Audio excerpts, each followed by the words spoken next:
بسم الله الرحمن الرحيم. xalay waxay ahayd iyo shalayba maalin weyn oo Soomaaliland ku weyn. maalintaas waxay ahayd gobonimadii aynu u dagaalameynay aynu Soomaaliland imka ku dhisnay aynu ku joogno. waxay qiimihii weynaaye naga baxay mid ka mid ah oo dhiig iyo xarig labadaba ay naga baxeen. waxaanu ka hadlaynay si aynu maanta ragayagii halgankii SNM bilaabay ee dadka u horkacay ee dawladnimada ay Soomaaliland maanta ku joogno keenay waxaanu u halgamaynay dhalinyarada hadda tihiin kuwii markaa joogay iyo kuwii ka dambeeyay dhashayba in aynu dawlad wanaagsan oo cadaalad iyo xurriyad iyo xikmad iyo maslaxad inta ay nooga shaqeynayso inaanu helo.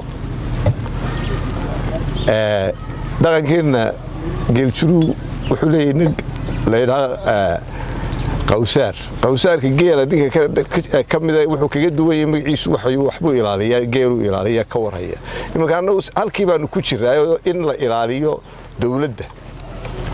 dawladdu markii hore inay ilaalisaabay ahayd laakiin macnaheedu shadiid isilaalin weyday saddexdeedii waaxoodaynu dhisanayna ilaaliso waaxdii garsoorka iyo waaxdii sharci dejinta iyo waaxdii fulinta ilaalin waaye. marka mar haddaynu imaka inagu aynu nahay dadkii dawladda lahaayee samaystay inaynu dawladdii ilaashano way imanayaan dhibaatooyinkan oo kale. xuquuqdii aynu lahayna waa la duudsiyaya. dhaqankii aynu ka dagaalamayna berigaas dagaalka aynu u qaadnay ayaa inagu soo noqday oo waa ka maanta Maxamed Baashe Xaaji Xasan oo dhalinyaradii beriga mudaharaadaysay ee qaarkoodna la laayay qaarkoodna la xidhay. maanta haddana dawladda SNM isagoo mujaahid SNM ahaa berigaana wariye ahaay oo anigu aan ugu yimid magaalada Adsaaba oo radio halgan beriga anigu aan dhalinyaradii ka hadlaysay aan mas'uuliyadda u dhiibay waa ka maanta xalay markanu meeshii ka soo baxnay aniga Maxamed Xaashi maxay talo iyo Cabdulkariim iyo nooga leexdare Maxamed Baashe u doontay waa su'aale. ilaa Maxamed Baashe waxaan anagu oranin ma oran aynu waxayna hagaajisano si xaraga leh oo nidaam leh oo maamuus leh ayaa loo hadlayay. dhalinyaradu iyaga dawladdoodii iyo dadkoodii u tulayo mudaharaad iyo wax la iskaga hor yimaado askarteena iyo dhalinyaradu jiidato oo haddana aynu ku noqono duruufo kale iyadoo iska iyadoo abaareen haysta iyagaa dalkooda iyo dadkooda ugu tulay. iyagaa si maamuus iyo milgala meel u fadhiistay. iyagaa boodhar sameeyey oo naqanci boodharkii ku taagay.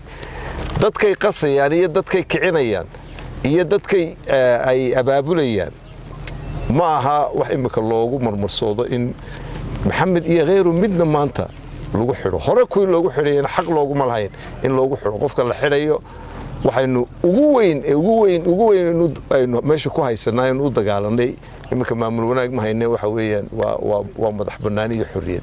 tiina haddii mar walba laynagu cambuso laynagu cadaadiyo inagoo dul qaadanayna haddana dee waxay tahay odayadayadii sida qawsaarka ilaaliya geeleenanu sheegnaanu arrinkaasi ma banaana. imikana waxaanu leenahay Baashe Maxamed Xaaji Xuseen haddii wax dambiyo aanu intii anaguba aanu nidhi aan ahayn aan ugu haysanin aanu jirin waa in degdeg loo soo daaya degdeg.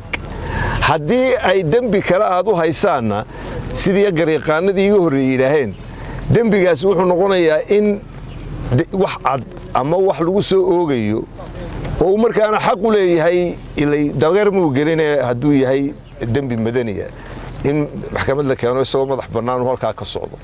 haddii kale waxaan noqonaynaa halkii aynu dawlad qaanuuna ka doonaynay dee wuxuun baynu isugu dambaynay macnaheedu dawladdii Axmed Maxamuud Siilaan intaasaan kaga baxayaa mujaahidkii dawlad qaanuun isuma bedelina dawlad booliis bay isu bedeshay. marka waxaan leenahay mujaahidkii dawladdiisa soo daa mujaahidka